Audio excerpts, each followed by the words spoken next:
Komisi 3 DPRD Klungkung mendesak Disdik Klungkung agar melakukan pemerataan kualitas sekolah. Desakan tersebut muncul menyusul penerapan sistem zonasi yang menuntut adanya peningkatan mutu sekolah di seluruh kecamatan. Rapat kerja dipimpin Wakil Ketua Komisi 3 Komang Sutama bersama legislator lainnya seperti Made Wibawa, Nyoman Munaje, Wayan Mudayana, dan Ketut Suwerni. Sementara dari Disdik Klungkung hadir Kepala Dinas Ketut Sujana. Anggota DPRD dari Partai Gerindra Komang Suantara mengatakan, tanpa adanya upaya bersama dalam pemerataan kualitas sekolah, mutu setiap sekolah tak akan meningkat. Sebab muara dari pemerataan kualitas sekolah adalah mampu melahirkan lulusan yang unggul.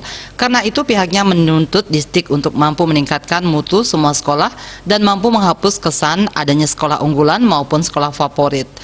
Mewujudkan itu, Disdik Klungkung harus mampu menuntaskan banyak persoalan seperti pemerataan kualitas tenaga pendidik maupun sarana prasarana di setiap sekolah.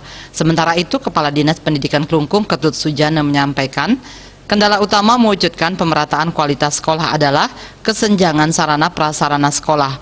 Melakukan pemerataan kualitas sekolah membutuhkan anggaran yang tidak sedikit. Menuntaskan masalah sarana prasarana ini dihitung menghabiskan anggaran 100 miliar rupiah.